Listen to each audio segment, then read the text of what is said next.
ಸ್ನೇಹಿತರೆ ನಮಸ್ಕಾರ. ನಾನು ಡಾಕ್ಟರ್ ಜಯಗೋವಿಂದ ಉಕ್ಕಿನಡ್ಕ ಸಾಯದೇರ. ಇವತ್ತು ನಾವು ಈ ನೀ ರಿಪ್ಲೇಸ್ಮೆಂಟ್ ಸರ್ಜರಿ, ನಾವಿವತ್ತು ಟೋಟಲ್ ನೀ ಆರ್ಥ್ರೋಪ್ಲಾಸ್ಟಿ ಇದರ ಬಗ್ಗೆ ಸ್ವಲ್ಪ ತಿಳ್ಕೊಳ್ಳೋಣ. ಇದೀಗ ನಾವೀಗ ನೋಡ್ತಾ ಇದ್ದೇವೆ, ಬಹಳ ಸುಧಾರಿತ ರೀತಿಯಲ್ಲಿದೆ. ಒಂದು 50 ವರ್ಷ ಮೊದಲು ನೀ ರಿಪ್ಲೇಸ್ಮೆಂಟ್ ಸರ್ಜರಿ ಫೇಲ್ಯೂರ್ ರೇಟ್ ಬಹಳ ಹೈ ಇದ್ದರೆ, ಇವಾಗ ಪ್ರತಿ 29 ಜನರಿಗೆ ಮಾಡೋ ಒಬ್ಬರಿಗೆ ಫೇಲ್ಯೂರ್ ಆಗ್ತದೆ. ಅಂದರೆ ಒಂದು 100ರಲ್ಲಿ 104 ಜನರಿಗೆ ಫೇಲ್ಯೂರ್ ಆಗುವಂಥ ಸರ್ಜರಿ. ಅಂದರೆ 96 ಜನರು ಸರ್ಜರಿ ಆದ ನಂತರ ಅವರ ಜೀವನ ಮಟ್ಟ ಸುಧಾರಣೆ ಆಗ್ತದೆ. ಆ ಸರ್ಜರಿಯ ನಂತರದ ಔಟ್ಕಮ್ ಚೆನ್ನಾಗಿರ್ತದೆ. ಅಂದರೆ ಆ ರೀತಿಯಲ್ಲಿ ನೋಡೋದಾದರೆ ಇವತ್ತು ಈ ನೀ ರಿಪ್ಲೇಸ್ಮೆಂಟ್ ಸರ್ಜರಿ ಒಂದು 20 ವರ್ಷ ಮೊದಲು ಏನು ಮಾಡಿ ಅದರಿಂದ ಯಾವ ರೀತಿ ರಿಸಲ್ಟ್ ಸಿಗ್ತಿತ್ತೋ ಅದರಿಂದ ಬಹಳ ಸುಧಾರಿತವಾಗಿದೆ. ಈ ಜಾಯಿಂಟಿನ ಮೂಮೆಂಟ್ಗಳು, ಅದರ ಬೇರೆ ಬೇರೆ ಮಸಲುಗಳ ಆ್ಯಕ್ಷನ್ಗಳು, ಇದರ ನಾಲೆಜ್ ಬೆಟರ್ ಆದ ಹಾಗೆ ಅದಕ್ಕೆ ಇರುವಂಥ ಆರ್ಥ್ರೋಪ್ಲಾಸ್ಟಿ ಏನದನ್ನು ರಿಪ್ಲೇಸ್ಮೆಂಟ್ ಮೆಟಲ್ ಮತ್ತು ಪ್ಲಾಸ್ಟಿಕ್ಕನ್ನು ಯೂಸ್ ಮಾಡಿ ಮಾಡ್ತಾರೋ ಅದು ಬಹಳ ಸುಧಾರಿತ ರೀತಿಯಲ್ಲಿದೆ. ಹಾಗಾಗಿ ಅತ್ಯಂತ ಜಾಸ್ತಿ ಗಂಟು ನೋವು, ಗಂಟಿನ ಸವೆತ ಜಾಸ್ತಿ ಆಗಿ ಈ 2 ಗಂಟುಗಳ ಮಧ್ಯೆ ಇರುವಂಥ ಗ್ಯಾಪ್ಗಳು ಬಹಳ ಕಡಿಮೆ ಆಗಿ ರೆಸ್ಟ್ ಪೇಯ್ನ್, ಕೂತಲ್ಲಿ ಮಲಗಿದಲ್ಲಿ ರಾತ್ರಿ ನಿದ್ದೆಯಲ್ಲಿಯೂ ಸೆಳೆತಾ ಇದೆ, ವಿಪರೀತ ನೋವಿದೆ, ಮನೆಯ ಒಳಗೆ ಕೂಡ ನಡೆಯಲಿಕ್ಕೆ ಆಗ್ತಾ ಇಲ್ಲ, ಸ್ವಲ್ಪ ಕೂಡ ಅವರ ರುಟೀನನ್ನು ಚೆನ್ನಾಗಿ ಮಾಡಲಿಕ್ಕೆ ಆಗ್ತಾ ಇಲ್ಲ, ಅವರ ಜೀವನವೇ ಅದರಿಂದ ಸುಸ್ತಾಗಿ ಹೋಗಿದೆ ಅಂತ ಹೇಳಿದರೆ, ಆವಾಗ ನೀ ರಿಪ್ಲೇಸ್ಮೆಂಟ್ ಸರ್ಜರಿ ಅಲ್ಲ ಫಸ್ಟ್ ಆಪ್ಷನ್ಗಳು ಫಿಸಿಯೋಥೆರಪಿಗಳು, ಮರ್ಮ ಚಿಕಿತ್ಸೆಗಳು, ಆಯುರ್ವೇದ ಔಷಧಿಗಳು, ಮತ್ತು ಪೇಯ್ನ್ ಕಿಲ್ಲರ್ಸನ್ನು ಅಲೋಪತಿಯಲ್ಲಿ ಹೇಳ್ತಾರೆ. ಬಟ್ ಅದನ್ನು ನಾವು ಖಂಡಿತ ರೆಕಮೆಂಡ್ ಮಾಡೋದಿಲ್ಲ, ಅಗತ್ಯ ಬೀಳೋದಿಲ್ಲ. ಆಯುರ್ವೇದ ಚಿಕಿತ್ಸೆಯನ್ನು ಸರಿಯಾಗಿ ಮಾಡ್ತಾ ಹೋದರೆ ಸ್ವಲ್ಪ ಸಮಯ ನೋವುಗಳಿದ್ದರೂ ಕೂಡ ಚಿಕಿತ್ಸೆ ಮಾಡ್ತಾ ಹೋದಾಗೆ ಬಹುತೇಕ ಆಸ್ಟಿಯೋಆರ್ಥ್ರೈಟಿಸ್ ಅಥವಾ ಎಲುಬು ಸವೆತದಿಂದ ಬರುವಂತಹ ಈ ಮಂಡಿ ನೋವು ಬಹಳ ಚೆನ್ನಾಗಿ ಸುಧಾರಣೆಗೆ ಬರ್ತದೆ. ಹಾಗೆ ಈ ಚಿಕಿತ್ಸೆಗಳನ್ನು ನಿರಂತರ, ಒಂದು ಅಡ್ವಾನ್ಸ್ಡ್ ಆಸ್ಟಿಯೋಆರ್ಥ್ರೈಟಿಸ್ ಅಂದರೆ ಕನಿಷ್ಠ 1 ವರ್ಷ ಈ ಮರ್ಮ ಚಿಕಿತ್ಸೆ, ಆಯುರ್ವೇದ ಚಿಕಿತ್ಸೆಯನ್ನು ಪ್ರಯತ್ನಪಟ್ಟು ಕೂಡ ಪ್ರಯೋಜನ ಆಗಲಿಲ್ಲ ಅಂತ ಆದರೆ ಫಿಸಿಯೋಥೆರಪಿ ಎಲ್ಲ ಮಾಡಿ ಬಂದಿರ್ತಾರೆ ನಮ್ಮ ಹತ್ರ ಬರುವಾಗ. ಫಿಸಿಯೋಥೆರಪಿ ಎಲ್ಲ ಮಾಡಿ ಆಯಿತು, ಉಳಿದ ಎಲ್ಲ ಆಪ್ಷನ್ಗಳೇನಿದೆ, ನ್ಯೂಟ್ರಿಷನ್ಗಳನ್ನು ಮೇಂಟೈನ್ ಮಾಡಿ ಆಯಿತು, ಎಲ್ಲ ಆಗಿ ಕಡಿಮೆ ಆಗಲಿಲ್ಲ ಅಂದರೆ ಪೇಷಂಟ್ಸ್ ಯೂಶಲಿ ನಮ್ಮ ಹತ್ರ ಬರ್ತಾರೆ. ಆವಾಗ ನಮ್ಮ ಹತ್ರ ಕೂಡ ಅದಕ್ಕೆ 1 ವರ್ಷದ ಸಮಯ ಕೊಟ್ಟು ಮತ್ತೆ ಕೂಡ ಯಾವುದೇ ರೀತಿಯಲ್ಲಿ ಅವರ ಜೀವನ ಮಟ್ಟ ಸುಧಾರಣೆ ಆಗಲಿಲ್ಲ, ಮನೆಯೊಳಗೆ ನಡೀಲಿಕ್ಕೆ ಆಗ್ತಾ ಇಲ್ಲ, ರಾತ್ರಿ ನಿದ್ದೆಯಲ್ಲಿಯೂ ಸೆಳೀತಾ ಇದೆ, ಒಂದು ಸ್ವಲ್ಪ ಕೂಡ ಅವರ ದಿನನಿತ್ಯದ ಕೆಲಸಕ್ಕೆ ಬಹಳ ತೊಡಕಾಗುವಂಥ ರೀತಿಯಲ್ಲಿ ಕಷ್ಟ ಇದೆ ಅಂತ ಹೇಳಿದರೆ, ಆವಾಗ ನೀ replacement ಸರ್ಜರಿಯನ್ನು apt ಮಾಡಿಕೊಳ್ಬೋದು.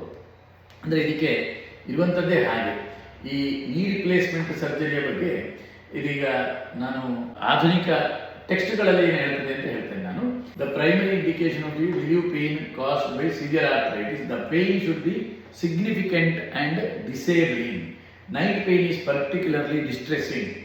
If dysfunction of the knee is causing significant reduction in the patient's quality of life, this should be taken into account. Correction of significant deformity is an important indication, but is rarely used as the primary indication for surgery. Patients who do not have significant loss of joint space tend to be less satisfied with their clinical result after total knee replacement surgery. All conservative treatment measures should be exhausted before surgery is considered. ಇದು ನಾನು ಹೇಳುವಂಥದ್ದಲ್ಲ, ಆಧುನಿಕ text ಬುಕ್ಗಳಲ್ಲಿರುವಂಥ ವಿವರಣೆ. ಏನಂದರೆ, ಈ joint space ಬೇಕಾದಷ್ಟು reduction ಆಗಲಿಲ್ಲ ಅಂತ ಹೇಳುವಲ್ಲಿ surgery ಮಾಡಿದ್ರು ಅಲ್ಲಿ ಅವರಿಗೆ ದೊಡ್ಡ ಪ್ರಯೋಜನ ಅಂತ ಬಂದಿರುವುದಿಲ್ಲ. ಯಾಕೆಂತ ಹೇಳಿದರೆ ಅಂಥ ಸಂದರ್ಭದಲ್ಲಿ ಔಷಧಿಗಳು ಅದು ಎಷ್ಟೇ ಗಂಭೀರ ಕಾಣಲಿ, ಈ ಕನ್ಸರ್ವೇಟಿವ್ ಮೆಥಡ್ ಅಂತ ಹೇಳಿದರೆ ಅದರಲ್ಲಿ ನಮ್ಮ ಆಯುರ್ವೇದ ಚಿಕಿತ್ಸೆಯು ಒಂದು ಕನ್ಸರ್ವೇಟಿವ್ ಮೆಥಡೇ. ಆಯುರ್ವೇದ ಚಿಕಿತ್ಸೆಯಲ್ಲಿ ನಾನು ಎಷ್ಟು ನೋಡ್ತೇನೆ, ಬಹಳ 1-2 ವರ್ಷ ಬೇರೆ ಬೇರೆ ವಿಧಾನಗಳನ್ನು ಪ್ರಯತ್ನ ಮಾಡಿ ಮತ್ತು ಆಯುರ್ವೇದ ಚಿಕಿತ್ಸೆ ಬಹಳ ಅಡ್ವಾನ್ಸ್ಡ್ ಆಸ್ಟಿಯೋಆರ್ಥ್ರೈಟಿಸ್ ಆದರೆ ನಾವು 2ರಿಂದ 3 ವಾರ ಇಲ್ಲಿ ಅಡ್ಮಿಟ್ ಆಗಿ ಅದಕ್ಕೆ ಬೇಕಾದಂತಹ ಮರ್ಮ ಚಿಕಿತ್ಸೆಗಳು, ಪಂಚಕರ್ಮ ಚಿಕಿತ್ಸೆಗಳು, ಲೇಪನಗಳು, ಬೇಕಾದಂತಹ ವ್ಯಾಯಾಮಗಳು ಇತ್ಯಾದಿಗಳನ್ನೆಲ್ಲವರನ್ನು ಟ್ರೈನ್ ಮಾಡೋದು, ಚಿಕಿತ್ಸೆ ಕೊಡುವಂಥದ್ದೆಲ್ಲ ಮಾಡಿಕೊಂಡು 3 ವಾರದ ಚಿಕಿತ್ಸೆ ಮಾಡಿ ಮತ್ತೆ ಅಥವಾ 2 ವಾರ ಕನಿಷ್ಠ ನಿಲ್ಲಬೇಕು. ಅಂಥ ಸಂದರ್ಭದಲ್ಲಿ ಅದಂತೂ ಬಹಳ ರಿಮಾರ್ಕೆಬಲ್ ಇಂಪ್ರೂವ್ಮೆಂಟ್ ಬರ್ತದೆ ಅದರಲ್ಲಿ. ಇಂಥ ಅಡ್ವಾನ್ಸ್ಡ್ ಆಸ್ಟಿಯೋಆರ್ಥ್ರೈಟಿಸ್ ನಮ್ಮಲ್ಲಿ ಆಯುರ್ವೇದದಲ್ಲಿ ಬಂದು ನಂತರ ಸರ್ಜರಿ ಇಲ್ಲದೆ ಸಾಧ್ಯವಿಲ್ಲ ಅಂತ ಹೇಳಿದವರು ಕೆಲವು ಡಿಕೇಡ್ಸ್ಗಳನ್ನು ಯಾವುದೇ ಸರ್ಜರಿ ಇಲ್ಲದೆ ಮತ್ತು ತೊಂದರೆ ಇಲ್ಲದೆ ಜೀವನವನ್ನು ಮಾಡಿದಂಥ ಉದಾಹರಣೆಗಳು ನನ್ನಲ್ಲಿ ಸಾಕಷ್ಟಿದೆ. ಹಾಗೆ ಈ ನೀ ಆಸ್ಟಿಯೋಆರ್ಥ್ರೈಟಿಸಿಗೆ ಖಂಡಿತ ಆಯುರ್ವೇದ ಅಂತ ಹೇಳುವಂಥದ್ದು ಅದು ಅತ್ಯುತ್ತಮ ಆಯ್ಕೆ. ಅದನ್ನು ಪ್ರಯತ್ನ ಮಾಡದೆ ನಾನೆಲ್ಲ ಕನ್ಸರ್ವೇಟಿವ್ ಮೆಥಡ್ ನೋಡಿದ್ದೇನೆ, ನನಗೆ ಪ್ರಯೋಜನ ಆಗಲಿಲ್ಲ, ಸರ್ಜರಿಗೆ ಹೋಗುವಂಥದ್ದು ರಾಂಗ್ ಡಿಸಿಷನ್. ನೀ ರಿಪ್ಲೇಸ್ಮೆಂಟ್ ಸರ್ಜರಿ ಅದು ಒಂದು ಅಂತಿಮ ಆಯ್ಕೆ, ಅದು ಒಂದು ಫಸ್ಟ್ ಚಾಯ್ಸ್ ಅಥವಾ ಮಧ್ಯದ ಆಯ್ಕೆಗಳಲ್ಲ. ಯಾವಾಗ ಎಲ್ಲ ಇತರ ವಿಧಾನಗಳು ಫೇಲ್ ಆಗ್ತದೋ ಆವಾಗ ಮಾತ್ರ ಸರ್ಜರಿಗೆ ಹೋಗ್ಬೋದು. ಯಾಕೆಂತ ಹೇಳಿದರೆ ಅಲ್ಲಿ ರಿಪ್ಲೇಸ್ ಮಾಡಿದಂಥ ಆ ಜಾಯಿಂಟ್ ಅದು ಸ್ಟೀಲ್ ಮತ್ತು ಪ್ಲಾಸ್ಟಿಕ್ ಆಗಿರ್ತದೆ, ಖಂಡಿತ ನಮ್ಮ ನ್ಯಾಚುರಲ್ ಜಾಯಿಂಟ್ ಆಗಿರೋದಿಲ್ಲ. ನ್ಯಾಚುರಲ್ ಜಾಯಿಂಟಿನ ಮತ್ತು ಯಾವುದೇ ಬೆನಿಫಿಟ್ಗಳು ಆ ಜಾಯಿಂಟಿಗೆ ಮತ್ತು ಯಾವತ್ತೂ ಇಲ್ಲ. ಮತ್ತು ಸರ್ಜರಿ ಆದ ನಂತರ ಕೂಡ ನೆಲದಲ್ಲಿ ಕೂತ್ಕೊಳ್ಳೋದಿರ್ಬೋದು, ಹಾಗೆ ಚಟುವಟಿಕೆಗಳಲ್ಲಿ ಬಹಳ ಜಾಗ್ರತೆಯಲ್ಲಿರಬೇಕಾಗ್ತದೆ. ಯಾಕೆಂತ ಹೇಳಿದರೆ ಈ ಸರ್ಜರಿಯನ್ನು ಸಾಮಾನ್ಯ ವಯಸ್ಸಾದ ನಂತರ ಮಾಡುವಂಥದ್ದು. ಆಸ್ಟಿಯೋಪೀನಿಯಾ ಅಥವಾ ಆಸ್ಟಿಯೋಪೋರೋಸಿಸ್ ಇರ್ತದೆ ಕೆಲವೊಮ್ಮೆ, ಅಥವಾ ನಂತರ ಬರ್ಬೋದು. ಬಂದಾಗ ಸ್ವಲ್ಪ ಬಿದ್ದು ಬಿಡುದು ಕೂಡ ಆ ಎಲ್ಲಿ ಪ್ರಾಸ್ಥೆಸಿಸ್ ಮಾಡಿರ್ತಾರೆ ಅಲ್ಲಿ ಅದನ್ನು ಫಿಟ್ ಮಾಡಿರ್ತಾರೋ ಅಲ್ಲಿ ಕ್ರ್ಯಾಕ್ಗಳು ಬರುವುದು, ಅಲ್ಲಿ ಸಣ್ಣ ಫ್ರ್ಯಾಕ್ಚರ್ಗಳಾಗುವುದು, ಇದು ಗಂಭೀರ ಸಮಸ್ಯೆಗೆ ಕಾರಣ ಆಗಬಹುದು. ಹಾಗೆ ಇದನ್ನು ಯಂಗ್ ಏಜಲ್ಲಿ ಮಾಡಬಾರ್ದು. ಇವರಿಗೆ 45 ವರ್ಷದಲ್ಲಿ ಅಡ್ವಾನ್ಸ್ಡ್ ಆಸ್ಟಿಯೋಆರ್ಥ್ರೈಟಿಸ್ ಇದೆ ಅಂದರೆ ಅವರು ಆಯುರ್ವೇದವನ್ನು 1 ವರ್ಷ ಅಲ್ಲ 2 ವರ್ಷ ಟ್ರೈ ಮಾಡೋದು ಕೂಡ ಅವರಿಗೆ ಲಾಭವೇ. ಯಾಕೆಂದರೆ ನಮ್ಮ ಅನುಭವದಲ್ಲಿ ದೀರ್ಘ ಸಮಯ ಅಡ್ವಾನ್ಸ್ಡ್ ಆಸ್ಟಿಯೋಆರ್ಥ್ರೈಟಿಸಲ್ಲಿ ಚಿಕಿತ್ಸೆಯನ್ನು ಯಾರು ಪ್ರಯತ್ನ ಪಡ್ತಾರೋ ಅವರಿಗೆ ಬಹಳ ಚೆನ್ನಾಗಿ ಆ ರಿಕವರಿ ಆಗ್ತದೆ, ತುಂಬ ಅವರ ಕ್ವಾಲಿಟಿ ಆಫ್ ಲೈಫ್ ಇಂಪ್ರೂವ್ ಆಗ್ತದೆ. ಎಷ್ಟೋ ಸಲ ಅವರು ನನಗೆ ಇನ್ನು ಸರ್ಜರಿಯಲ್ಲಿ ಇಲ್ಲದೆ ಸುಧಾರಿಸ್ಬೋದು ಅಂತ ಹೇಳುವಂಥ ಡಿಸಿಷನನ್ನು ತೆಗೊಳ್ತಾರೆ. ಅದು ಸಮಯ ಜಾಸ್ತಿ ತಗೊಳ್ಬೋದು, ಆದರೆ ಯಂಗ್ ಏಜಲ್ಲಿ 45, 50, 55, 60ರವರೆಗೆ ಗಂಭೀರವಾದಂಥ ಈ ಆಸ್ಟಿಯೋಆರ್ಥ್ರೈಟಿಸ್ ಬಂದಾಗ ಸರ್ಜರಿಯನ್ನು ಆಪ್ಟ್ ಮಾಡುವಂಥದ್ದು ಅದು ಖಂಡಿತ ಒಂದು ಬುದ್ಧಿವಂತಿಕೆಯ ಆಯ್ಕೆ ಅಲ್ಲ.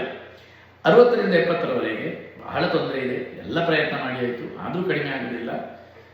ಟು ಸಮ್ ಎಕ್ಸ್ಟೆಂಟ್ ಅವರು ಬೇಕು ಅಂತ ಹೇಳಿದರೆ ಸರ್ಜರಿಯನ್ನು ಆಪ್ಟ್ ಮಾಡಿದರೆ ಅದಂತ ತಪ್ಪಾಗೋದಿಲ್ಲ. 70ರ ನಂತರ ಸ್ವಲ್ಪ ಆ್ಯಕ್ಟಿವಿಟಿ ಇರುವವರು, ಆ್ಯಕ್ಟಿವಿಟಿ ಏನಿಲ್ಲದವರಿಗೆ ಅದು ಪುನಃ ಅಷ್ಟೇನು ಒಳ್ಳೆಯ ಒಂದು ಇದಲ್ಲ. ಆ್ಯಕ್ಟಿವಿಟಿ ಅಂದರೆ ಗಂಟಲು ನೋವಿಂದ ಆ್ಯಕ್ಟಿವಿಟಿ ಕಡಿಮೆ ಆದರೆ ಬೇರೆ ವಿಷಯ, ಬೇರೆ ರೀತಿಯಲ್ಲಿ ಬೇರೆ ಸ್ಟ್ರೋಕಿನಂತಹ ಸಮಸ್ಯೆ ಬಂದ ಆ್ಯಕ್ಟಿವಿಟಿ ಕಡಿಮೆ ಆಗಿದೆ ಅವರಿಗೆ ಅದಷ್ಟು ಪ್ರಯೋಜನಕಾರಿ ಅಂತ ಹೇಳಲಿಕ್ಕೆ ಬರುವುದಿಲ್ಲ.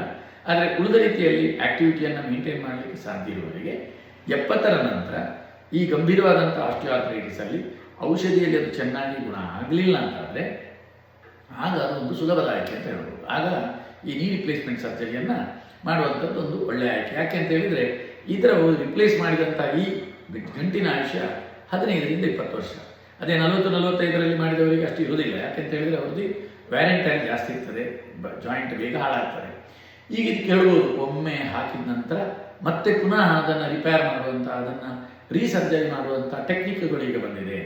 ಆದರೆ ಒಮ್ಮೆ ರಿಪ್ಲೇಸ್ಮೆಂಟ್ ಸರ್ಜರಿ ಮಾಡಿದ ನಂತರ ಕಾಂಪ್ಲಿಕೇಶನ್ ಬಂದ ಮೇಲೆ ಮತ್ತೆ ಆ ಗಂಟು ಮೊದಲಿನ ಹಾಗೆ ಆಗುವಂಥದ್ದು ಬಹಳ ಬಹಳ ಅಪರೂಪ. ಅದನ್ನು ರೀಸರ್ಜರಿ ಮಾಡಿದರೂ ಕೂಡ, ಅಥವಾ ಒಂದು ಹಾಕಿದಂಥ ಆ ಪ್ರಾಸ್ಥೆಟಿಕ್ ಜಾಯಿಂಟ್ ಏನಿದೆಯೋ ಆ ಆರ್ಟಿಫಿಷಿಯಲ್ ಜಾಯಿಂಟ್ ಅದು ಒಮ್ಮೆ ನಾಶ ಆಗಿಬಿಟ್ರೆ ಅದನ್ನು ರೀಸರ್ಜರಿ ಮಾಡಿ ಹಾಕುವುದೇ ವಿನ ಅದು ಮೊದಲಿನ ರೀತಿಯಲ್ಲಿ ಮತ್ತೆ 2ನೇ ಸಲ ಕೆಲಸ ಆಗೋದಿಲ್ಲ.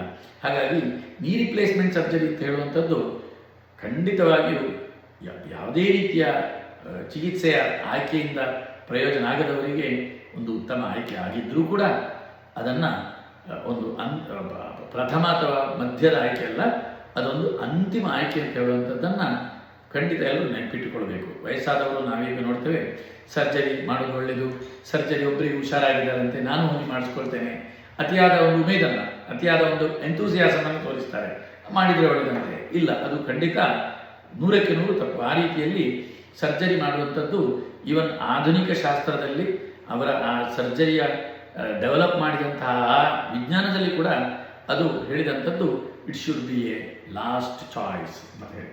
ಎಲ್ಲ ಆದ ನಂತರ, ಎಲ್ಲ ಕನ್ಸರ್ವೇಟಿವ್ ಮೆಥಡ್ ಆದ ನಂತರದ ಕಡೆಯ ಆಯ್ಕೆ ಆಗಿರಬೇಕು ಅದು ಅಂತೇಳಿ.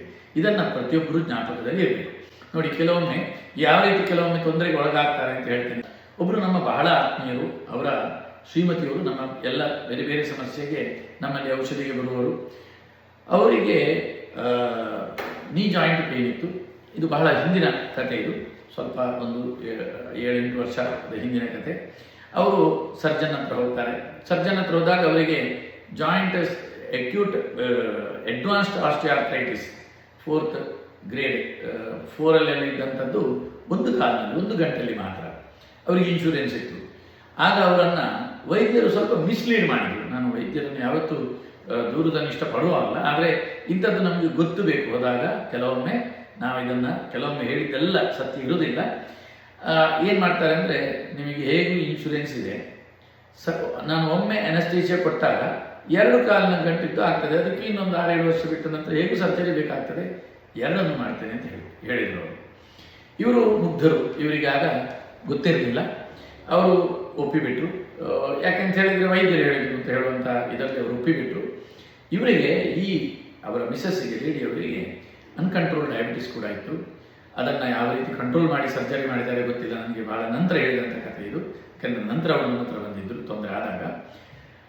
ಸರ್ಜರಿ ಆದ ನಂತರ ಏನಾಯಿತು ಅಂದರೆ, ಅವರಿಗೆ ಆ ಬಹಳ ಗಂಭೀರ ಸಮಸ್ಯೆ ಇದ್ದಂಥ ಗಂಟಿನಲ್ಲಿ ಸ್ವಲ್ಪ ಬೆಟರ್ ಅಂತ ಅನಿಸಿತ್ತು. ಇನ್ನೊಂದು ಮಾಡರೇಟ್ ಸಮಸ್ಯೆ ಇದ್ದದ್ದು ಬಹಳ ತೊಂದರೆ ಅನಿಸಿತ್ತು. ಅವರ ದುರಾದೃಷ್ಟ ಎಂಬಂತೆ ಅದಕ್ಕೆ ಸೆಪ್ಟಿಕ್ ಆರ್ಥ್ರೈಟಿಸ್ ಆಗಿಬಿಟ್ಟು ಅಲ್ಲಿ ಇನ್ಫೆಕ್ಷನ್ ಆಗಿ ಹೋಯಿತು. ಆಗಿ ಅವರು ಗಂಭೀರವಾದಂಥ ಸಮಸ್ಯೆಯನ್ನು ಅನುಭವಿಸಿದರು. ಆದ ನಂತರ ಬೆಡ್ ರಿಡನ್ ಆದರು. ಬೆಡ್ ರಿಡನ್ ಆಗುವಾಗ ಆ ಗಂಟು ಈಚೆ ಗಂಟಿಗೆ ಅವರಿಗೆ ಚಲನೆ ಕೊಡಲಿಕ್ಕಾಗದೆ ಆ ಗಂಟು ಸ್ಟಿಫ್ ಆಯಿತು. ಅವರಿಗೆ ಮುಂದಕ್ಕೆ ಹಲವು ವರ್ಷಗಳ ಕಾಲ ಅವರು ಬೆಡ್ ರಿಡನ್ ಆದರು. ಆವಾಗ ನಮ್ಮಲ್ಲಿ ಬಂದಾಗ ಅವರ ಗಂಟಿಂದ ಕೀವು ಸೋರ್ತಾ ಇತ್ತು, ಅದು ಓಪನ್ ಆಗಿ ಇರ್ತಿತ್ತು. ಅದು ಏನೇನು ಆಂಟಿಬಯೋಟಿಕ್ ಇದು ಕೊಟ್ಟರೆ ಪ್ರಯೋಜನ ಆಗ್ತಾ ಇರಲಿಲ್ಲ.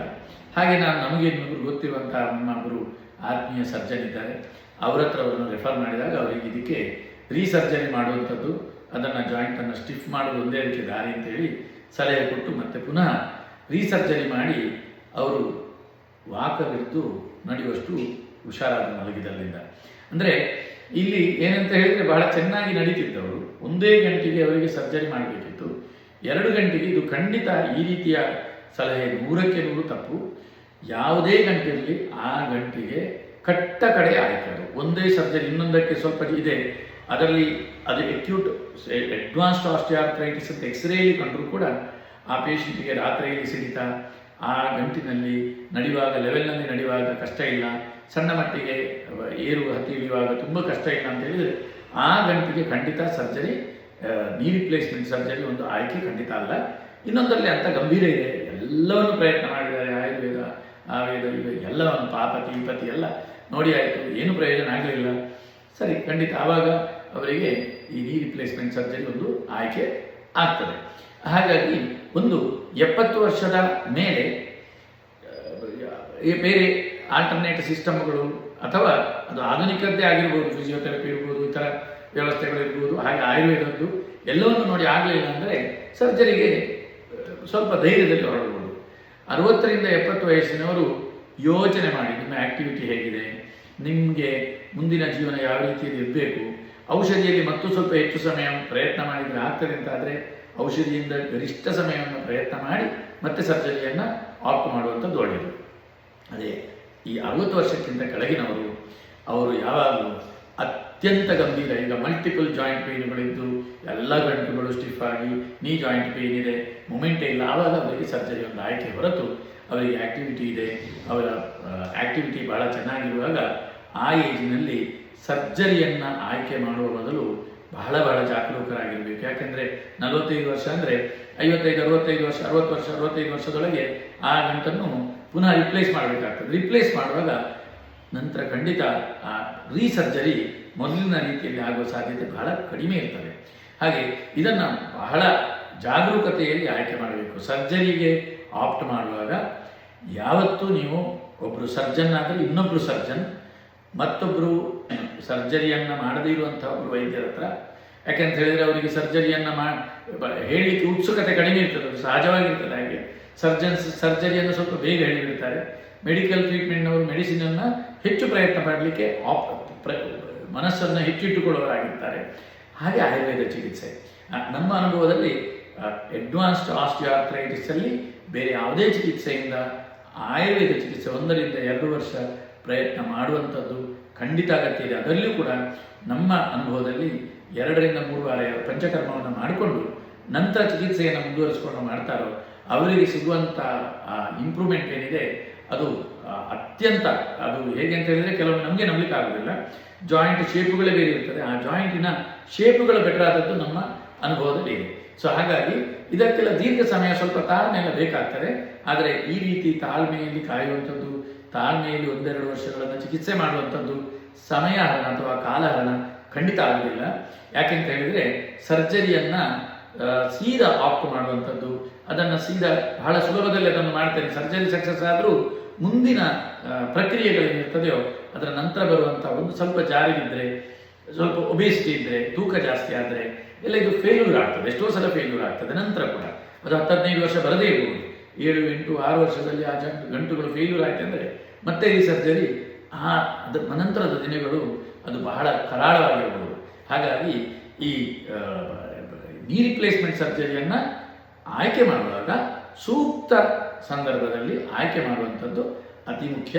ಅದಕ್ಕೆ ಹೋಗುವ ಮೊದಲು ವೈದ್ಯರ ಜೊತೆಗೆ ನಿಮ್ಮ ಕುಟುಂಬ ವೈದ್ಯರು ಹಾಗೂ ನುರಿತ ವೈದ್ಯರೊಂದಿಗೆ ಸಮಾಲೋಚನೆ ನಡೆಸಿಯೇ ಆ ನಿರ್ಧಾರವನ್ನು ತೆಗೊಳ್ಳುವಂಥದ್ದು ಯಾವತ್ತೂ ಒಳ್ಳೆಯದು. ಇದಿವತ್ತು ನಾನು ಹೇಳಲಿಕ್ಕೆ ಕಾರಣ ಏನಂದರೆ, ಈಗ ಬಹಳ ಸಣ್ಣ ಪ್ರಾಯದವರಿಗೆ 45, 50, 55 ಮಾಡರೇಟ್ ಆಸ್ಟಿಯೋಆರ್ಥರೈಟಿಸ್ ಎಷ್ಟೋ ಹಾಸ್ಪಿಟಲ್ಗಳಲ್ಲಿ ಸರ್ಜರಿಯನ್ನು ಸಜೆಸ್ಟ್ ಮಾಡ್ತಾರೆ. ಕೆಲವೊಮ್ಮೆ ಇನ್ಶೂರೆನ್ಸ್ ಇರುವುದೇ ಅಪಾಯವಂತ ಹೇಳುವಲ್ಲಿವರೆಗೆ ಇದು ನಮಗೆ ಕಾಣ್ತದೆ. ಇದು ಎಲ್ಲರೂ ಮಾಡೋದಿಲ್ಲ. ಹೀಗೆ ಮಾಡುವವರು ಕೆಲವೊಮ್ಮೆ ನಾವು ಹೇಳಲಿಕ್ಕಿದೆ, ಇಂಥದ್ದೆಲ್ಲ ಮಾಡುವವರು 10-20% ಇರ್ಬೋದು, ಹೆಸರು ಮಾತ್ರ ಉಳಿದ 80% ಜನರಿಗೂ ಬರ್ತದೆ. ಆದರೆ ಆ 20% ಜನರಲ್ಲಿ ಹೋಗಿ ಸಿಕ್ಕಾಕೊಂಡವರು ಅವರು ಉಳಿದ ವೈದ್ಯರಿಗೂ ತೊಂದರೆಗೆ ಕಾರಣ ಆಗ್ತಾರೆ. ಹಾಗಾಗಿ ಸರ್ಜರಿಗಳನ್ನು ಮಾಡುವಾಗ ಅದರ ಗೈಡ್ಲೈನ್ಗಳನ್ನು ವೈದ್ಯರು ಹೇಗೆ ಪಾಲಿಸಬೇಕು ಹಾಗೆ ರೋಗಿಗಳು ಕೂಡ ಸಂಶಯ ಇದ್ದಾಗ ಅಥವಾ ಅದನ್ನು ಅವರ ನುರಿತ ವೈದ್ಯರ ಜೊತೆಯಲ್ಲಿ, ಫ್ಯಾಮಿಲಿ ಫಿಸಿಷಿಯನ್ಗಳು, ಅವರ ಕುಟುಂಬ ವೈದ್ಯರ ಜೊತೆಯಲ್ಲಿ ಅದನ್ನು ಕೂಲಂಕಷವಾಗಿ ಚರ್ಚೆ ಮಾಡದೆ, ಅದನ್ನು ಚರ್ಚಿಸದೆ ಅದನ್ನು ನಿರ್ಧಾರ ಮಾಡುವಂಥದ್ದು ಕೆಲವೊಮ್ಮೆ ತಪ್ಪಾಗಿರಬಹುದು. ಈ ವಿಡಿಯೋ ಬಹಳಷ್ಟು ಜನರಿಗೆ ಪ್ರಯೋಜನ ಆಗಿರುವುದು ಅಂತ ಭಾವಿಸ್ತೇನೆ. ನಮಸ್ಕಾರ.